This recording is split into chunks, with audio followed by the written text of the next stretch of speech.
함께 기도하겠습니다. 저희를 사랑하시는 살아계신 우리 아버지 하나님, 모든 사람이 구원을 받으며 진리를 알기를 원하시는 그 하나님의 마음 가운데 또 귀한 집회를 허락해 주시고 하나님의 말씀 앞에 또 구원하고자 하는 귀한 영혼들 또 불러주셔서 참으로 감사를 드립니다. 수고하고 무거운 짐진 자들아 다 내게로 오라. 내가 너희를 쉬게 하리라 라고 말씀하셨습니다. 저희들 인생길 가운데 지치고 힘든 우리들의 마음, 어느 곳에도 쉴 곳이 없는 우리들의 마음, 하나님께서 어루만져 주시고 말씀을 통해서 우리에게 주시고자 하시는 영원한 평안과 안식과 또 생명과 영생을 모두 얻을 수 있도록 도와주셔서 하나님 안에서 누리는 기쁨을 함께 누릴 수 있도록 도와주시고 말씀을 듣는 가운데 마음속에 믿음으로 이루어질 수 있도록 주 성령께서 함께 해주시기를 원합니다. 우리를 언제나 사랑하시는 고마우신 우리 구주 예수 그리스도 이름으로 기도드렸습니다. 아멘. 시작하는 말씀으로 이사야서 43장 함께 시작했습니다. 이사야서 43장입니다. 구약성경 1018페이지입니다.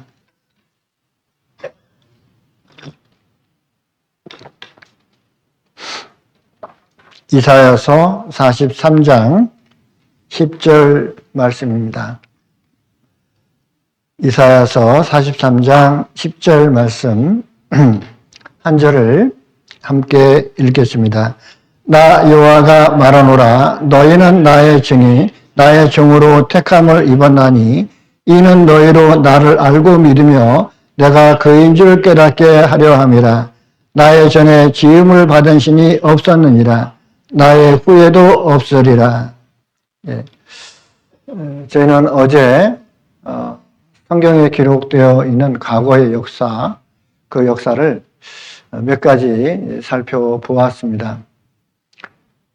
인간의 역사를 모두 다 이 성경책에 기록한다면 아마 엄청날 겁니다. 그리고 다 읽지도 못하겠죠.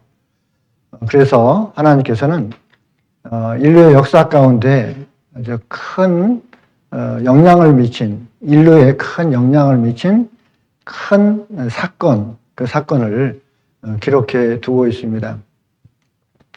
지금 우리가 살아가고 있는 이 세상이 여러 가지 많은 고난과 어려움과 또 괴로움 속에 살아가고 있잖아요.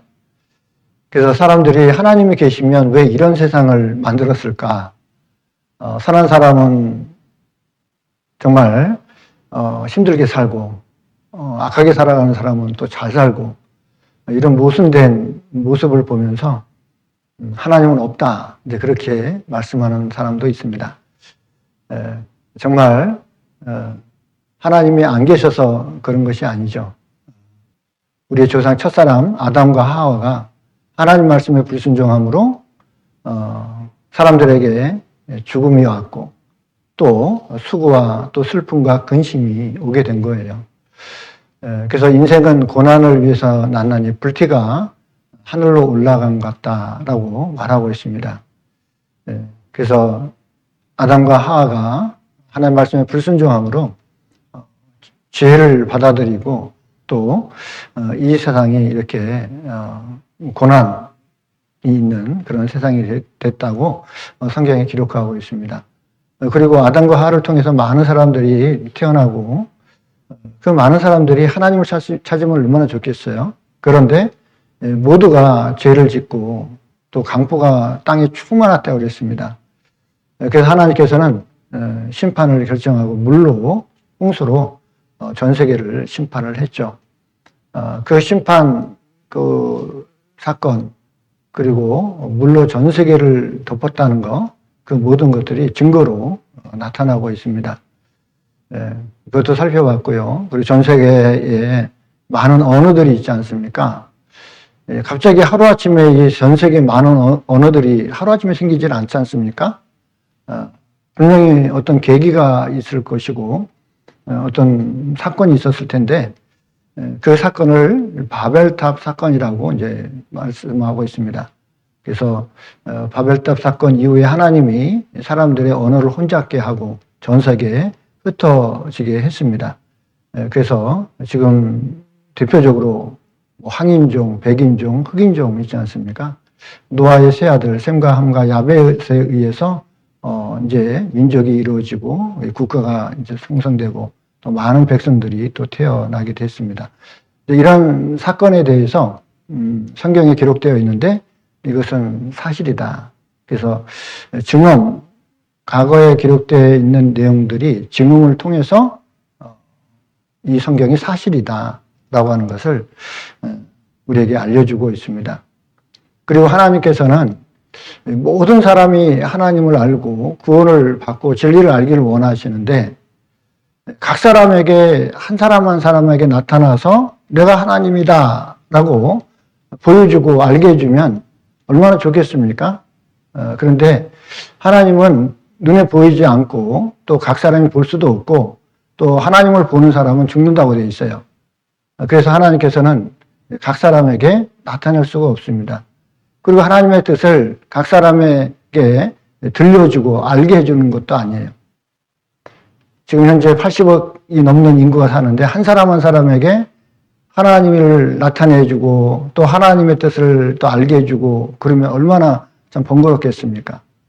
그래서 하나님께서는 이 세상 많은 사람들 가운데 특별히 한 민족을 택하십니다. 그리고 그 민족을 통해서 하나님을 드러내고 또 나타내고 하나님이 어떤 분인지를 또 보여주고 그것을 성경에 기록해 한 거예요. 그 민족이 바로 이스라엘 민족입니다. 그 이스라엘 민족의 역사를 통해서 하나님께서 살아계시고 역사하고 계시는구나 라고 하는 것을 우리가 알 수 있습니다. 어떻게 우리나라 사람이 그 이스라엘 역사를 왜 배워야 되고 또 왜 알아야 되냐? 그것은 하나님을 알기 위해서 그래요. 이 세상에 많은 나라의 역사가 있고 국가 역사가 있지 않습니까? 그런데 그 중심에는 항상 이스라엘의 역사가 있어요. 그리고 하나님의 역사가 있습니다. 우리가 연필심 그 중앙에 뭐가 있죠? 그 심이 있잖아요. 연필심. 깎으면 연필심이 나와요. 그런 것처럼 각 나라의 역사가 있지만 그 역사의 중심에는 항상 이스라엘 역사가 있어요. 그리고 이스라엘 배후에 누가 계시냐면 하나님이 계시는 거예요. 그래서 이스라엘 역사를 통해서 보이지 않는 하나님이 살아계시구나, 지금도 역사하고 계시는구나 하는 것을 우리가 알 수 있습니다. 그래서 지금 읽은 말씀을 이렇게 보면 여기에 나 여호와가 말하노라 너희는 이스라엘을 얘기합니다. 그 이스라엘 민족은 나의 증인이다. 하나님의 증인 그리고 나의 종으로 택함을 입었다라고 분명히 말씀을 하고 있습니다. 그래서 이스라엘은 여호와의 증인인데요. 우리나라 사람들도 여호와의 증인이라고 하는 사람들이 있잖아요. 그런데 이 증인의 역할은 오직 유대인들, 그 이스라엘 백성들만이 이 증인의 역할을 할 수 있어요. 그런데 이방인들은 그 여호와의 증인이 될 수가 없습니다. 우리는 그리스도의 증인은 될 수 있는데 여호와의 증인은 될 수가 없어요. 그리고 나의 종으로 하나님의 종, 하나님의 어떤 사역을 담당할 종으로 택함을 입었다라고 말하고 있습니다. 그래서 이스라엘 민족의 역사를 오늘 짧은 시간에 좀 배울 거예요. 잘 들어야 됩니다. 금방 지나가 버려요. 자, 이스라엘 나라는 세상 중앙에 거하는 나라라고 이제 말하고 있습니다. 그래서 지도를 이렇게 보면 중앙이 맞아요. 그리고 이스라엘의 그 땅 그 옆에 서쪽에 지중해가 있습니다. 그 땅 중앙에 있는 바다다. 이제 그런 뜻이죠. 그래서 이스라엘은 세상 중앙에 있고 동쪽 끝에는 대한민국이 있죠. 그리고 서쪽 끝에는 미국이 있습니다. 그래서 그 이스라엘 민족을 이제 하나님이 선택을 하는데 그 민족을 이루기 위해서 한 사람, 아브라함을 불러내게 되죠. 그 내용을 잠깐 보겠습니다.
창세전부터 시작된 하나님의 구원 계획은 이스라엘이라는 한 나라를 통해 인류 역사 속에 펼쳐져 갔습니다. 그 일은 먼저 아브라함이라는 한 인물을 부르심으로 시작됐습니다.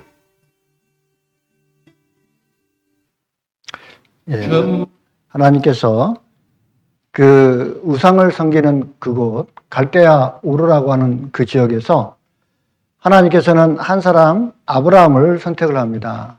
이름이 처음에는 아브라함이었어요. 그런데 나중에는 하나님께서 아브라함으로 이름을 바꿔주죠. 이 아브라함이 하나님 앞에서 약속을 받게 되는데 창세기 12장 1절에서 3절에 여기 보면 여호와께서 하나님께서 아브라함에게 이 땅을 지시를 합니다.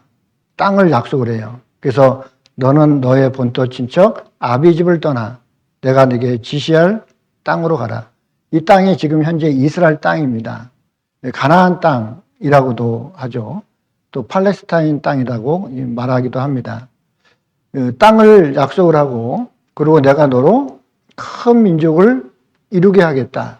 이 큰 민족은 숫자가 많아서 그런 큰 민족이 아니라 위대한 민족을 이루게 하겠다. 그래서 이스라엘은 참 위대한 나라입니다. 지혜도 뛰어나고요.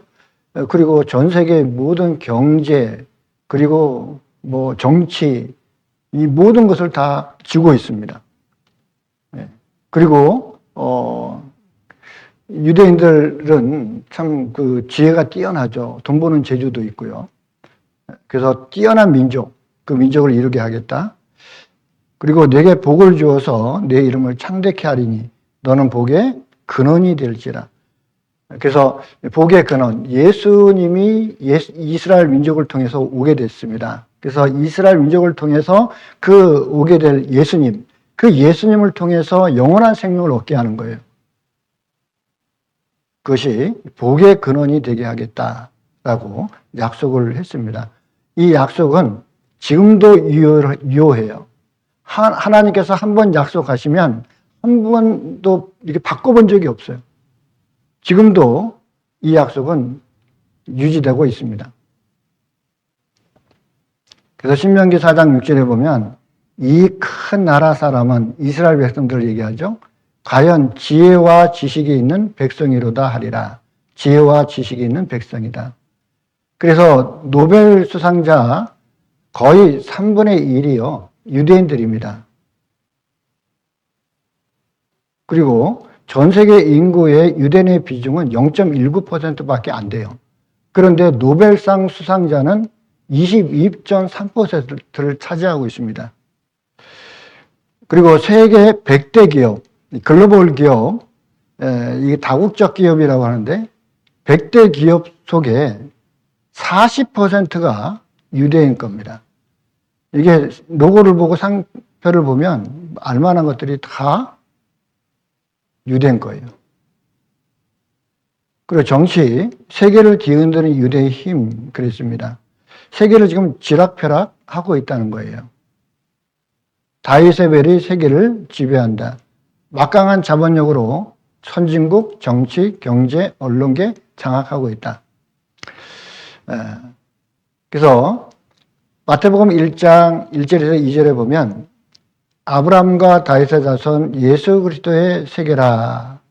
그리고 아브라함의 이제 족보가 시작이 되는데 아브라함이 이삭을 낳고 이삭은 야곱을 낳고 야곱은 유다와 그 형제를 낳고 그래서 12자녀를 두는데 이 12아들이 이스라엘의 12지파가 되죠. 그래서 아브라함이 그 종 사라의 종 하갈을 통해서 이제 이스마엘을 낳게 됩니다. 근데 이스마엘은 약속의 자녀가 아니죠. 그래서 하나님은 이 아브라함 그 사라를 통해서 이삭을 이제 100세에 낳게 됩니다. 그래서 이삭은 이제 하나님의 약속의 자녀죠. 그리고 이삭이 쌍둥이를 낳았는데 형 에서와 야곱을 낳게 돼요. 근데 이제 이 에서가 장자지 않습니까? 근데 장자의 장자권을 야곱에게 파축한 거라서 팔아버려요. 그래서 야곱이 그 장자권을 받고 하나님의 약속의 자녀가 됩니다. 그리고 이제 12아들 중에 11번째 아들, 이 요셉이라고 하는 아들이 그 형들의 미움을 받아서 애굽에 이제 지금 현재 이집트죠. 이집트의 종으로 팔려갑니다. 팔려갔는데 그때 당시에 이제 가나안 땅에 있었던 그 야곱 아버지와 그 형제들이 그 흉년을 이제 당하게 돼요. 그래서 흉년을 피하기 위해서 이 애굽으로 이제 갔는데 이 애굽에서 누구를 만나냐면 바로 요셉을 만나게 되죠. 그래서 이 모든 식구들이 이곳에 가서 이제 정착을 하는데 이 흉년이 끝나면 다시 돌아와야 되는데 그냥 그곳에 그냥 정착하고 머물러 살게 됩니다. 그러니까 바로 왕도 죽고 요셉도 죽고 나중에 이게 등장한 이제 바로가 가만히 보니까 이스라엘 백성들이 숫자가 많아지는 거예요. 그래서 이러다가는 안 되겠다. 그래서 다 노예로 삼아 버립니다.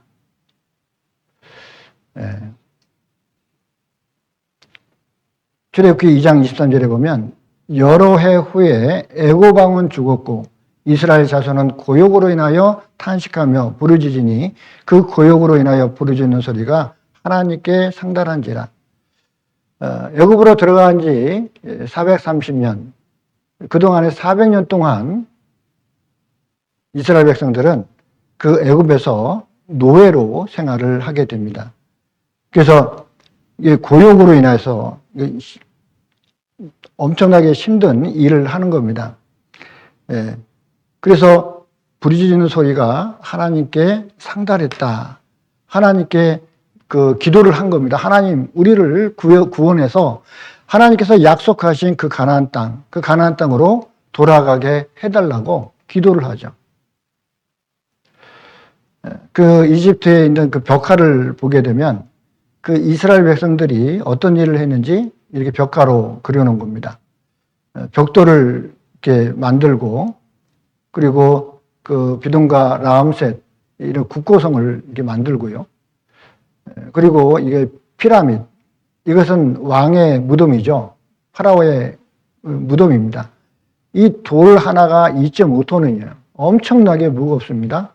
이거를 지으려고 하니 얼마나 힘들겠어요. 이 사람은 이스라엘의 외무장관, 그 샬롬이라고 하는 외무장관인데 이집트를 방문을 해가지고 그 피라미드를 보면서 뭐라고 물었냐면 피라미드는 누가 만들었나? 라고 물어봤어요. 그 뜻은 이집트에서 노예 생활을 하던 유대인 조상들이 만들었다는 뜻이었다. 그러니까 알고 물어본 거예요. 이거 우리 조상들이 이곳에 있을 때 우리 조상들이 만든 거야, 이거. 이집트는 참 빈국입니다, 사실은. 근데 이 피라미드 하나 가지고 관광을 해서 돈을 벌어요. 다시 말하면 너희는 우리 조상 때문에 먹고 사는 거야. 이제 이렇게 얘기를 하는 거죠. 그래서 피라미드는 그때 노예 생활을 하면서 만든 겁니다. 출애굽기 3장 9절에서 10절에 보면 이제 이스라엘 자손의 부르짖음이 내게 달하고 애굽 사람이 그들을 괴롭게 하는 학대도 내가 보았으니 이제 내가 너를 바로에게 보내어 너로 내 백성 이스라엘 자손을 애굽에서 인도하여 내게 하리라. 그래서 하나님께서는 모세라고 하는 사람을 이제 선두로 세워서 이제 모세를 통해서 이스라엘 백성들을 이제 이끌어내게 됩니다. 그것을 출애굽이라고 그래요. 출애굽. 그래서 이집트에서 400년 동안 노예 생활을 이제 청산하고 모세를 앞세워서 이제 이스라엘 백성들이 출애굽을 합니다. 그때 당시에 이스라엘 백성들이 어린아이, 부녀자 다 해서 한 200만 정도 된다고 그래요. 그래서 어떻게 간신히 이제 이끌고 나오는데 앞에 홍해 바다가 이제 가로막힌 겁니다. 뒤에는 이집트 군사들이 쫓아오고. 여기가 이집트인데요. 이집트에서 이 가나안 땅, 이스라엘 땅으로 가는 거는 이 해변길로 이렇게 가면은 한 4일 길이면 갑니다. 굉장히 가까워요. 근데 하나님께서 이 빠른 길을 택하지 않고 이 광야를 통해서 여기까지 인도를 하게 되죠.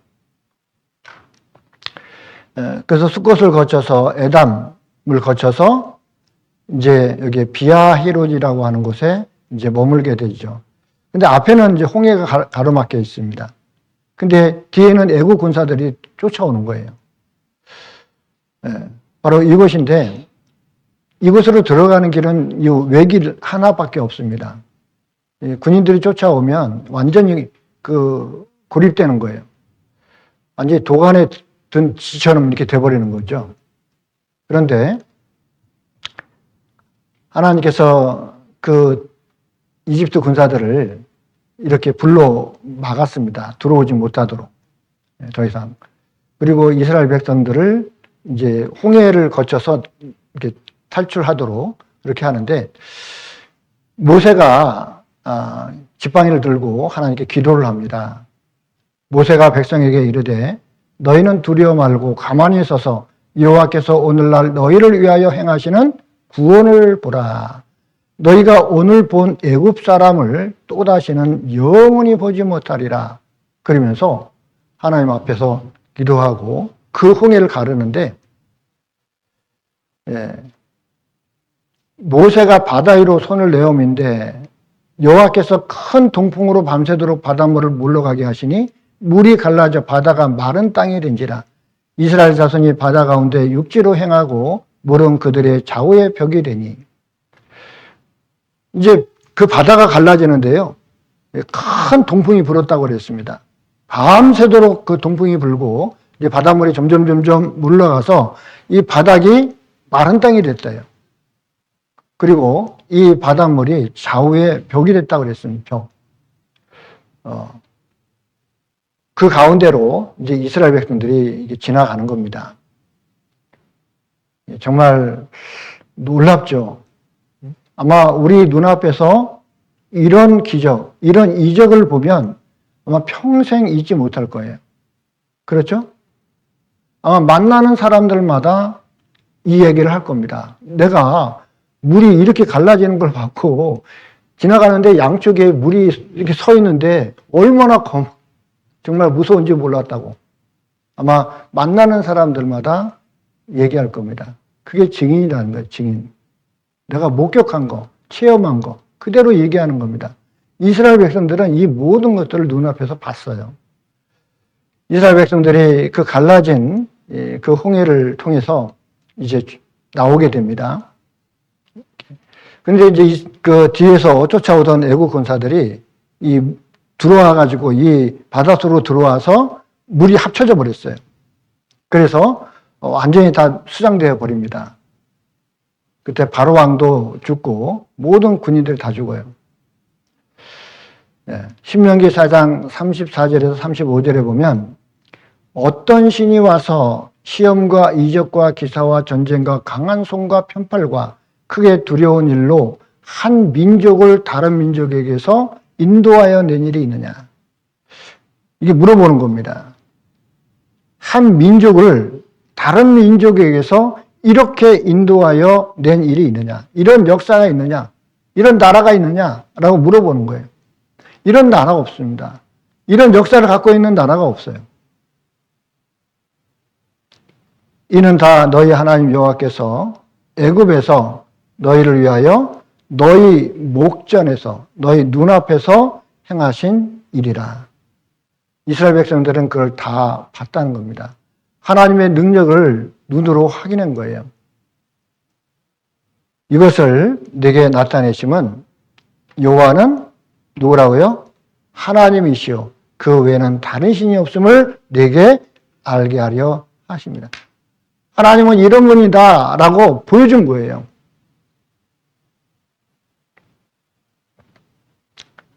이스라엘 백성들이 이 출애굽을 한 이후에 이제 광야로 들어가는데, 시내 광야로 들어가는데, 이 마라를 거쳐서, 엘림을 거쳐서, 르비딤을 거쳐서 이제 시내산에 도착을 하게 됩니다.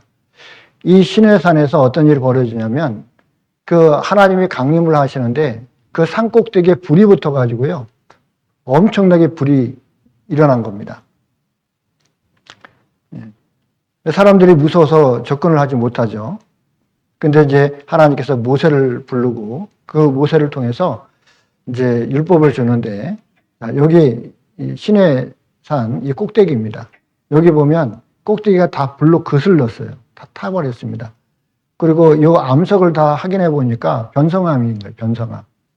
다른 데는 다 멀쩡한데 여기만 이렇게 탔어요. 그리고 이 율법을 받게 되죠. 십계명을 받게 되고, 자, 그리고 하나님은 이스라엘 백성들과 약속을 하게 됩니다. 그래서 이스라엘 백성들은 언약의 백성이라 그래요. 율법을 수여받은 백성인 거예요. 하나님과 약속, 언약을 한 민족이란 말입니다. 어떤 약속을 하게 되냐면, 순종하면 복을 받고, 불순종하면 저주를 받는 그런 약속을 해요. 하나님의 말씀에 순종하면 이 세상 어떤 민족도 받지 못한 최고의 복을 받는 거예요. 그리고 불순종하게 되면 이 세상 어떤 민족도 받지 못한 최고의 저주를 받는 거예요. 극과 극을 달리는 민족입니다. 하나님은 약속에 신실하셨습니다. 약속은 쌍방간에 지켜져야 되잖아요. 하나님은 이스라엘 백성들에 대해서 얼마나 신실하게 되는지 몰라요. 그런데 이스라엘 백성들은 항상 하나님을 거역했습니다. 하나님의 말씀에 거역했어요. 그리고 하나님만 섬기겠다라고 약속했던 민족이 하나님만 섬긴 것이 아니라 그 가나안 땅에 들어가서 우상을 섬겼습니다. 이방인들이 섬기는 우상을 섬겼어요. 그래서 그들의 역사 속에 순종해서 복을 받은 그런 역사보다는 늘 불순종해서 두들겨 맞는 그런 비참한 역사를 갖고 있는 민족이 이스라엘 민족인 거예요. 많은 사람들은 그래요. 아유, 하나님, 왜 우리나라를 선택하지 않고 왜 이스라엘을 선택했냐고. 하나님께 선택을 받으면 복 받고 잘 되는 줄 알아요. 근데 아니에요. 이 역사를 들어보면, 아, 우리가 선택을 안 당하게 다행이구나. 샘플이라는 거야, 샘플. 신명기 11장 26절에서 28절에 보면, 내가 오늘날 복과 저주를 너희 앞에 두나니 그랬습니다. 너희 앞에 복과 저주를 항상 두는 겁니다. 그래서 너희 하나님 여호와의 명령을 들으면 복이 될 것이죠.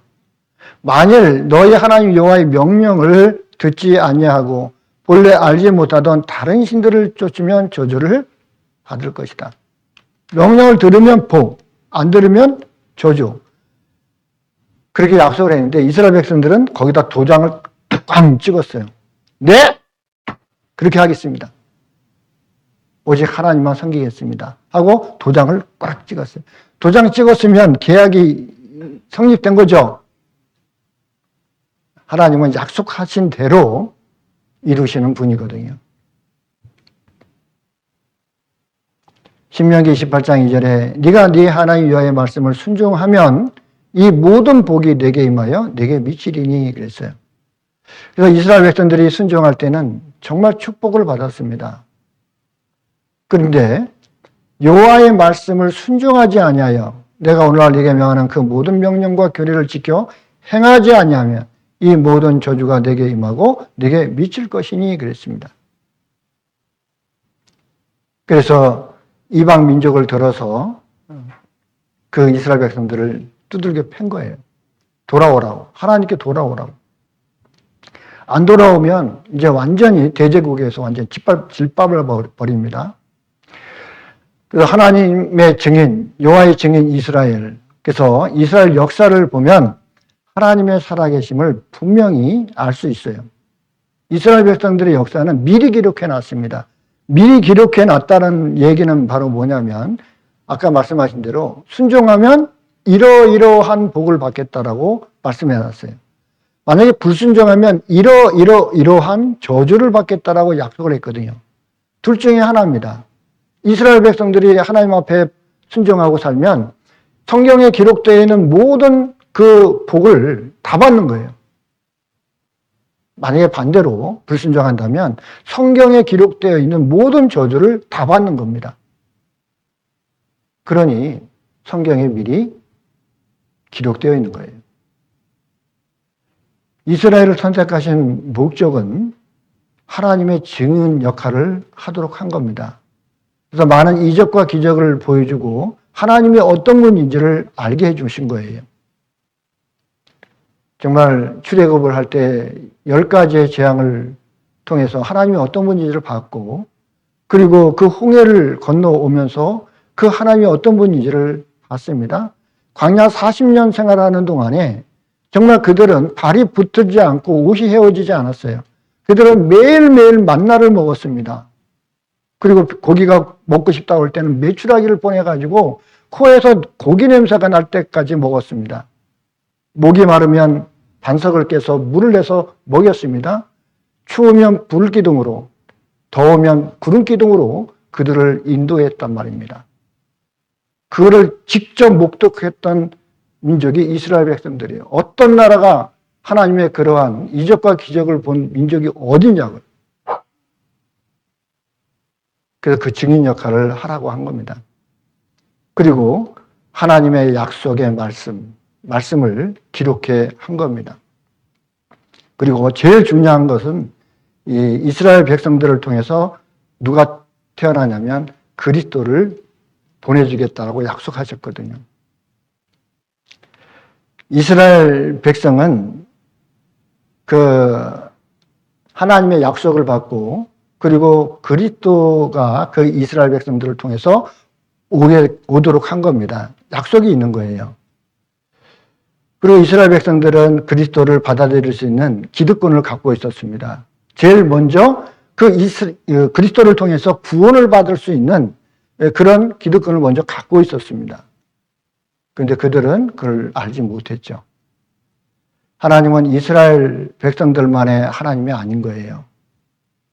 모든 민족의 하나님이시고 그리고 예수님은 이스라엘 민족을 위해서 오신 것이 아니고 모든 백성들 그 죄에서 구원할 그리스도로 오셨다는 거예요. 근데 그 예수 그리스도를 배척한 민족이 바로 이스라엘 민족입니다. 하나님의 말씀에 전면적으로 불순종한 민족이에요. 자, 로마서 9장 5절에 보면 조상들도 저희 것이요 육신으로 하면 그리스도가 저희에게서 나셨으니 그리스도가 누구를 통해서 오신다고요? 이스라엘 민족을 통해서 오신다는 거예요. 저는 만물 위에 계셔 세세 찬양을 받으실 하나님이시다. 하나님이 인간의 몸을 입고 구원자로 이 땅에 오시겠다라고 약속을 하셨는데 그 약속대로 오신 거예요. 예수님이 이 땅에 오시기 전까지 그 이스라엘 역사를 살펴보면요. 애굽에 들어갔다가 나오고, 그리고 이스라엘 땅에 들어가서 이제 사사 시대를 거치고, 그리고 우리도 왕이 있어야 되겠습니다. 그래서 초대왕 사울왕을 세우죠. 그때부터 왕정 정치를 시작을 하죠. 그리고 이스라엘의 세 번째 왕 솔로몬 왕 때 우상들을 받아들임으로 해가지고 북이스라엘과 남유다로 갈라버립니다. 반쪽 내버려요. 북이스라엘은 아수르 제국에 의해서 BC 722년에 멸망해버립니다. 그리고 남유다는 BC 586년에 바벨론에 의해서 완전히 멸망해버려요. 그리고 이 이스라엘 땅은 이제 페르시아, 헬라, 로마 시대까지 거의 600년 동안 식민 통치를 받게 됩니다. 주권을 잃어버리고 완전히 식민지 생활을 하는 거예요. 그러니까 이 이스라엘 백성들의 그 소원이 뭐냐면 우리도 정말 하나님이 다스리는 완전한 국가, 그 국가를 이룩하는 것, 그것이 민족적인 소원이었습니다. 그래서 로마 시대 때 예수님이 오셔요. 그 이스라엘은 항상 우상 숭배를 함으로 해서 선지자를 보내서 돌이키도록 계속 했습니다. 근데 그 선지자를 돌로 쳐 죽이고 안 들은 거예요. 그 주변 나라를 들어서 이스라엘 백성들을 계속 쳤습니다. 아수르, 바벨론, 페르시아, 헬라, 로마 시대까지. 근데도 정신을 못 차리는 거예요. 안 돌아온 거예요. 이스라엘은 대제국에 의해서 600년 동안 식민 통치를 받음으로써 이스라엘은 하나님께서 약속하신 메시아, 그리스도를 기다리게 됐다. 자, 그들은 메시아, 자신들의 나라를 독립시켜주고, 그리고 하나님의 다스리는 정말 그 왕국이 이루어지기를 간절히 기다렸습니다. 그래서 그리스도를 기다렸어요. 근데 이 메시아를 기다린 것이 자신의 영혼에 대한 문제, 죄에 대한 문제를 해결할 그리스도를 기다린 것이 아니라 그들은 민족적인 문제, 그리고 지금 사회적인 문제, 그리고 육신적인 문제, 현실적인 문제, 이런 문제를 해결할 그리스도를 기다렸던 거죠. 자신들의 민족을 위한 그리스도, 그 민족만을 위한 그리스도를 기다린 거예요. 하나님의 뜻을 완전히 오해를 했죠. 약속대로 예수님이 오셨는데 예수님은 이스라엘 민족의 문제를 해결해 주기 위해서 오신 게 아니잖아요. 인류의 그 영혼의 죄, 그 심판받고 지옥 갈 그 영혼들을 구원하기 위해서 오셨단 말입니다. 그 영혼을 죄에서 구원하기 위해서 오신 예수님인 거예요. 그래서 이스라엘 땅에 오셔서 그 병든 자를 고쳐주시고 죽은 자를 살리고 그리고 12해를 그 혈류병을 앓는 여인을 낫게 해주고 또 오병이어의 기적을 보여줬어요. 이게 바로 뭐냐면 그냥 예수님은 병 고쳐주기 위해서 오신 것이 아닌 거예요. 현실적인 그 배고픔을 해결해 주기 위해서 오신 것이 아니라는 겁니다. 가난의 문제를 해결해 주기 위해서 오신 것이 아니라는 거예요. 이건 뭘 얘기하는 겁니까? 우리는 죄 때문에 각색 병을 앓고 있습니다. 영혼의 병을 앓고 있어요. 그리고 우리는 그 생명의 떡, 그 생명의 떡이 되신 예수님, 그 예수님이 우리에게 영원한 생명을 주시려고 하시는 겁니다. 그래서 오병이어의 기적을 통해서 우리에게 영원한 생명의 떡과 그 생명이 되신다는 것을 우리에게 보여주고 있는 거예요. 그래서 이 모든 것들을 본 이스라엘 백성들이 이 사람이야말로 우리가 기다렸던 메시아다라고 생각을 해서 예수님을 어떻게든지 잡아가지고 임금을 삼으려고 했습니다. 그래서 요한복음 6장 14절에서 15절에 보면 그 사람들이, 이스라엘 백성들이 예수의 행하신 이 표적을 보고 말하되, 지금까지 보여준 모든 것들을 보면서 이는 참으로 세상에 오실 그 선지자라 하더라. 그때까지만 해도 예수님을 하나님께서 보내주신다는 그 메시아구나 라고 이제 받아들였다는 겁니다. 그래서 그러므로 예수께서 저희가 억지로 잡아 임금 삼으려는 줄을 아시고 다시 혼자 산으로 떠나가시니라. 이스라엘 백성들의 뜻을 알았어요, 예수님이. 왜 자신을 따르고 있는지. 그래서 그 예수님은 그냥 혼자 산으로 갔습니다. 만약에 이스라엘 백성들의 어떤 그 그리스도라고 한다면 이스라엘 백성들의 마음을 모아가지고 저 이방인, 노마를 무찔러 버리고 독립국가를 만드는 것. 그런데 앞장서야 되지 않습니까? 근데 그걸 마다하고 산으로 혼자 가신 거예요. 그러니까 이스라엘 백성들이 실망을 했죠. 예수님께서는 이렇게 말씀하셨습니다.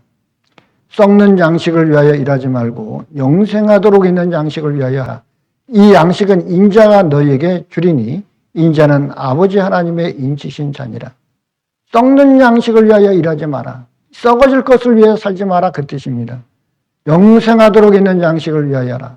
사람의 삶의 존재 목적이 그냥 이 세상에서 먹고 사는 문제만이 존재 목적이 아니라는 겁니다.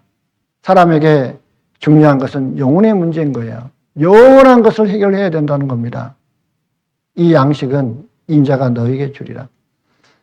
예수님께서는 우리에게 그 현실적인 문제, 가난의 문제, 병을 낫게 해주는 그 문제를 해결해 주기 위해서 오신 것이 아니라 영혼의 문제를 해결해 주기 위해서 오신 거예요. 이 영혼은 죄 때문에 지옥 갈 수밖에 없지 않습니까? 그 죄에서 우리를 구원해 주기를 원하신 거예요. 이것을 주겠다는 겁니다. 근데 이스라엘 백성들은 우리가 원하는 게 그게 아닌데 지금 당장 눈앞에 있는 것을 해결해 달라는 거예요. 그래서 유대인들이 에워싸고 가로되 당신이 언제까지나 우리 마음을 의욕해 하려나이까 그리스도이든 밝히 말하시오 하니 당신 그리스도 맞습니까? 정말? 그 말을 해보라고. 예수님께서는 맞다. 내가 그리스도다. 라고 말을 했습니다. 지금도 교회를 다니면서 예수님을 믿는다고 하면서 무엇을 기대하고 무엇을 바라고 있습니까? 십자가 밑에서 무슨 기도를 합니까? 십자가 밑에서 무슨 기도를 하고 있습니까? 자신의 영혼의 문제, 죄에 대한 문제, 기도하지 않습니다. 당장 내 앞에 있는 이런 어려운 문제를 해결해 달라는 거예요. 때로는 사업을 좀 잘 되게 해달라는 겁니다. 때로는 뭐 자식을 좀 낳게 해달라는 거예요. 자식 잘 되게 해달라는 겁니다. 벌거벗겨서 온몸이 책찍 맞아가지고 그 상처 투성이로 지금 십자가에서 매달려 있는데 그 십자가에서 매달려 있는 그 예수님 밑에서 그런 기도를 하고 있는 겁니다.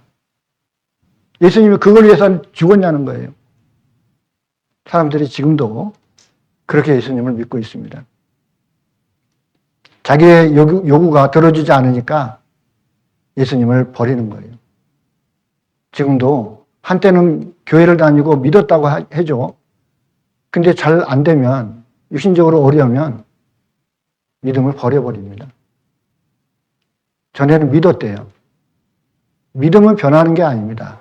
전에는 믿었는데 지금은 안 믿습니까? 믿음이 변하는 건 그 믿음 자체가 아닌 거예요. 처음부터 안 믿은 겁니다. 마태복음 20장 1절에 새벽에 모든 대제사장들과 백성들의 장로들이 예수를 죽이려고 함께 의논하고 결박하여 끌고 가서 총독 빌라도에게 넘겨주니라.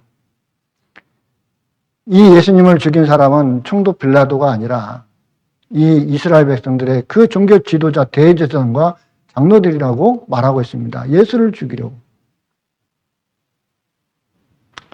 그래서 빌라도는 예수를 살려주려고 했어요. 그래서 바라바 예수를 이렇게 세워놓고 누구를 살려줄까? 그랬더니 이 사람들이 뭐라고 그럽니까? 바라바를 풀어주고 예수님을 죽이라는 거예요. 십자가에 못 박아 죽이십시오. 이 빌라도는 이 예수님의 그 죄 없는 피에 대해서는 난 관계 없습니다. 그리고 피값을 너희가 다 당하라. 그리고 손을 씻어버렸어요. 그랬더니 이 사람들이 그 피를 우리와 우리 자손에게 돌릴지어다. 그 피를 우리에게 돌려달라고 그랬으면 얼마나 좋겠습니까? 근데 왜 죄 없는 우리 자손에게까지 그 피값을 돌려달라고 그랬을까요? 이 말 그대로 이스라엘 역사 속에서 핏값을 고스란히 다 받았어요.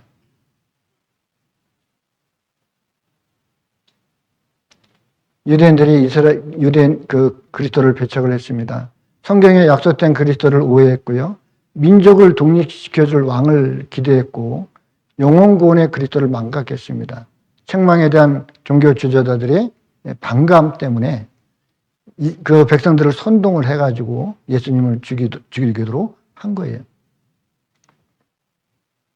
그 피를 우리와 우리 자손에게 돌릴지어다.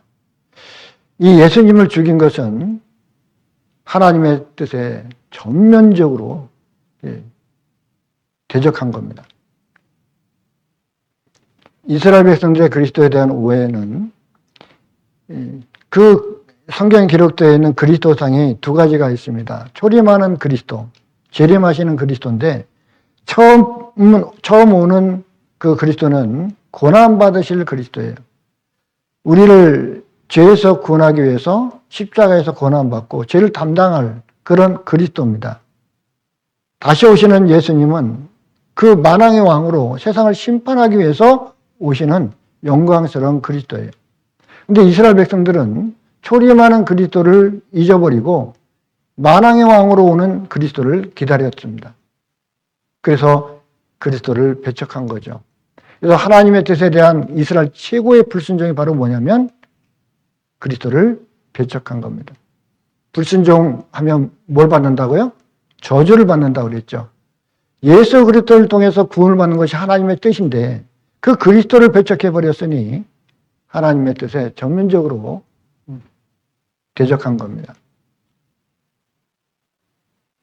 요한복음 6장 40절에 내 아버지의 뜻은 아들을 보고 믿는 자마다 영생을 얻는 이것이니 마지막 날에 내가 이를 다시 살리리라 하시니라. 내 아버지의 뜻은 뭐라고요? 아들을 보고 믿는 자마다 영생을 얻는 이거다. 신명기 18장 19절에 무릇 그가 내 이름으로 구하는 내 말을 듣지 아니하는 자는 내게 벌을 받을 것이요. 벌을 받는다고 되어 있습니다. 불순종의 대가는 저주죠. 성경에 미리 기록되어 있습니다. 예수 그리스도를 배척한 이스라엘은 하나님으로부터의 저주받은 바 됐습니다. 그래서 이스라엘 백성들은 역사 속에서 그 핏값을 다 받았어요. 예수님께서는 에루살렘아 에루살렘아 선지자들을 죽이고 네게 파송된 자들을 둘러 치는 자여 암탉이 그 새끼를 날개 아래 모은 같이 내가 네 자녀를 모으려 한 일이 몇 번이나 그러나 너희가 원치 아니하였도다. 보라 너희 집이 황폐하여 버린 바 되리라. 이스라엘 백성들은 예수님을 죽인 대가로 이런 벌을 받을 것을 말하고 있습니다. 누가복음 19장 43절에서 44절에 보면 날이 이를지라 내 원수들이 토성을 쌓고 로마 군인들이 이제 예루살렘을 포위하고 흙으로 토성을 쌓습니다. 그리고 사면으로 가두고 또 너와 및 그 가운데 있는 내 자식들을 땅에 메어치며 돌 하나도 돌 위에 남기지 아니하리니 이는 공고받는 날을 네가 알지 못하는 이남이라 하시니라. 예수님이 죽으시고 40년 뒤에 이 일이 이루어졌습니다. 6월절날 이스라엘 백성들의 명절을 지키기 위해서 이 예루살렘 성에 모였어요. 그리고 타히터스 장군이 이 예루살렘 성을 완전히 포위하고 토성을 쌓아버렸습니다. 들어가지도 못하고 나오지도 못하게. 그러니까 이 사람들이 이 안에서 죽었는데 110만 명이 죽었어요. 아니 고립되어 있으니까 먹을 것이 없어지죠. 그러니까 자식의 고기까지 먹게 된 거예요. 성경에 기록되어 있는 모든 말씀들이 그대로 이루어졌습니다. 에스겔서 8장 8절에서 10절에 보면 그러므로 나 주 여호와가 말하노라 나 곧 내가 절을 치며 이방인의 목전에서 너희 중에 벌을 내리되 너희 모든 가증한 일로 인하여 내가 전무후무하게 내게 내리리라. 전무후무 전에도 없었고 후에도 없는 벌을 내릴 것이다. 그리한즉 너희 중에서 아비가 아들을 먹고 아들이 그 아비를 먹으리라. 최고의 벌은 뭐냐면 인육을 먹는 겁니다. 인육. 얼마나 배가 고프면 사람의 고기를 먹는 거예요. 그리고 내가 벌을 내게 내리고 너희 중에 남은 자를 다 사방에 흩어버릴 것이다. 이 말씀 그대로 됐습니다. 요세푸스라고 하는 이 유대 전쟁사를 기록한 이 사람은요, 여기 보면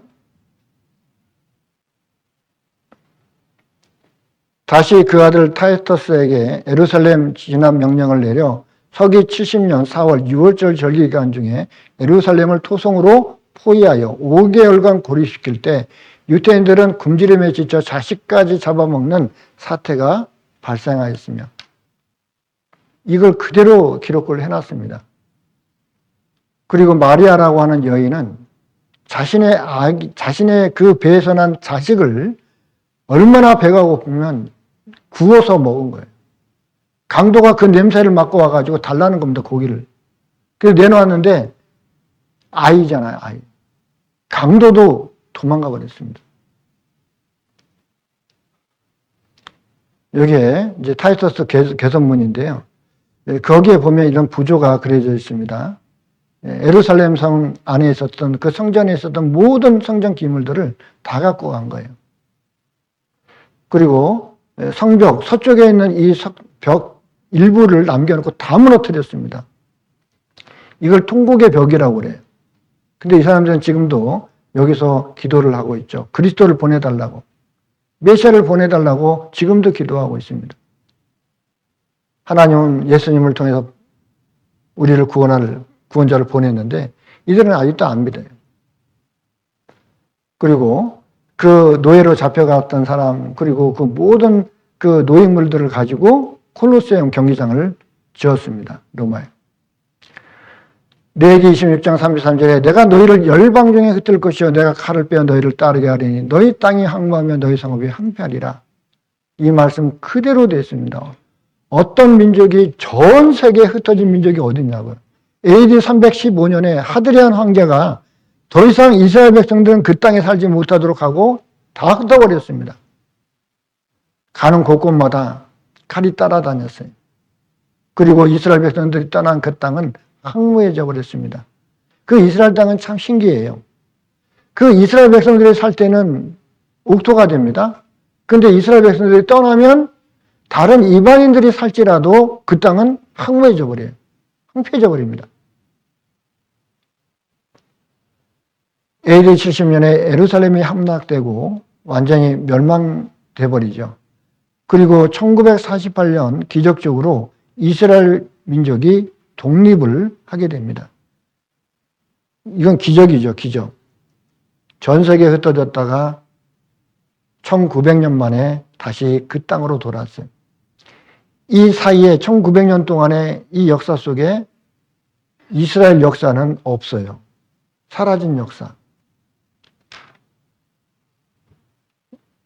이게 이스라엘 민족입니다. AD 70년에 예루살렘이 멸망하고 그 안에 있었던 110만 명이 학살됐습니다. AD 135년에 하드리안 황제가 더 이상 그곳에 살지 못하도록 하고 전 세계 985개 도시를 다 파괴시켜버리고 그리고 전 세계에 다 흩어버립니다. AD 313년에 그 콘스탄티누 대제는 유대인을 죽이는 것은 죄가 아니다 라고 선포를 했습니다. 1096년도에 십자군 전쟁 중에 십자군에 의해서 100만 명이 학살당해요. 1215년에 그 유대인들에게 다윗의 별을 달도록 공표를 합니다. 이렇게 표식을 하고. 이 아이들이 무슨 죄가 있겠습니까? 그 피를 우리와 우리 자손에게 돌릴지어다 그랬죠. 그리고 1348년에서 1350년에 유럽에 흑사병이 발생됐을 때 유대인들이 우물에다 독약을 넣었다고 해서 100만 명을 학살했습니다. 그리고 1648년에서 1658년 중에 폴란드 대 러시아 전쟁 중에 이 이스라엘 백성들 40만 명이 학살당해요. 그리고 2차 세계대전 중에 600만 명이 히틀러에 의해서 완전히 학살을 당합니다. 그래서 아우슈비츠라고 하는 수용소에 다 데리고 가서 거기서 가스로 죽이죠. 이렇게. 그곳에 들어가는 열차를 타는 겁니다. 여기 보면 이 남자가 손을 막고 있잖아요. 우리가 버스를 타고 가는 게 아닙니다. 고속버스를 타고 가는 게 아니에요. 가다가 휴게소에서 내려가지고 뭐 화장실도 갔다 오고 그런 게 아니죠. 그냥 짐승처럼 태워갖고 가는 거예요. 소변 마렵고 대변 마르면 여기서 처리할 수밖에 없어요. 냄새나 나겠죠. 짐승 취급받은 겁니다. 이가 아스비치 수용소로 들어가는 거예요. 이게 막사입니다. 남자들은 이렇게 수용이 됐죠. 여자들도. 그리고 고압선이 있어가지고요. 넘어가면 이게 전기에 감전돼 버려요. 죽는 거예요. 이사야서 3장 24절에는 자장 흔적, 칼자국이 고운 얼굴을 대신할 것이다. 그랬는데 유대인 40만 명 실험용으로 살해를 했습니다. 살아있는 사람 해부를 하고 그리고 여자의 그 다리를 이렇게 잘라가지고 병균을 투입하고 이렇게 보는 거예요. 그리고 생체 실험을 하고 그리고 살아있는 사람 고를 쪼개가지고요. 뇌를 검사하고 박제를 만들고 물을 마시지 않고 얼마나 버티는지 실험하고 그래서 독일 의학이 발달된 것이 생체 실험 때문에 그래요. 목욕시켜준다고 데리고 가서 물이 나오는 게 아니라 가스가 나옵니다. 이게 지글럼비라고 하는 가스가. 그래서 총알로 죽이면 그 총알이 아깝잖아요. 그러니까 그냥 가스로 대량으로 죽이는 겁니다. 이게 가스실인데 이 벽면에 이게 손톱 자국입니다. 정말 살려고 발버둥 친 거예요. 손톱이 빠지고 피가 나오겠죠. 에스겔서 7장 18절에 그들이 굵은 배로 허리를 묶을 것이요 두려움이 그들을 덮을 것이요 모든 얼굴에는 수치가 있고 모든 머리에는 대머리가 될 것이며 지금부터 2600년 전에 예수님이 오시기 600년 전에 이렇게 예언을 한 겁니다. 모든 머리는 대머리가 될 것이다. 유대인들 머리는 다 잘렸습니다. 이렇게 여자도 남자고 다 잘렸어요. 이렇게 다 벌거벗겨서. 그리고 에스겔서 16장 37절에서 39절에 보면 내 벗은 몸을 그 앞에 다 드러낼 것이다. 그들로 그것을 다 보게 할 것이다. 그리고 내 의복을 벗기고 내 장식품을 빼앗고 내 몸을 벗겨 버려둘 것이다. 미리 다 기록해 놨잖아요. 너희들이 이렇게 하나님 말씀에 불순종하면 이러한 벌을 받겠다라고 미리 기록을 해놨습니다. 기록된 대로 그들은 다 당한 거예요. 여자들은 벌거벗기고요. 이걸 다 보게 할 것이다. 여자의 수치는 벌거벗고 사람들 앞에 다니는 거잖아요. 얼마나 부끄러울까요? 남자도 그렇고. 그래서 장식품을 다 빼앗는다고 그랬죠? 이게 이스라엘에 가면 아드바셈이라고 하는 홀로코스트 기념관이 있는데 거기 가면 정말 이 신발도 얼마나 많은지 몰라요. 안경이에요, 안경. 그리고 머리털은 다 깎였죠? 방수제를 썼습니다.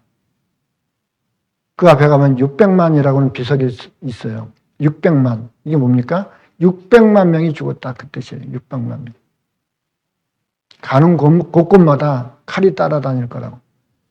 그 피를, 그 핏값을 우리와 우리 자손에게 돌릴지어다 라고 말한 그대로 그들은 1900년 동안 가는 곳곳마다 죽임을 당한 거예요. 성경에 기록되어 있는 모든 저주가 그 역사 속에서 고스란히 다 당했습니다. 여기 보시면 온 바다가 잉크로 채워져 있고 온 세계의 갈대가 펜이며 온 세계인이 글을 다 쓴다 해도 유대인이 받은 박해를 모두 쓰기는 어렵다는 말이 있다. 여기 워싱턴에 가면 홀로코스트 그 기념관이 있는데 You are my witness. 우리가 읽은 그 처음 읽은 말씀 이사야서 43장 10절 기록되어 있습니다. 너희는 나의 증인이다. 불순종의 결과는 약속의 땅은 항무하고 항폐되고요. 큰 민족은 전 세계에 흩어져 버렸습니다.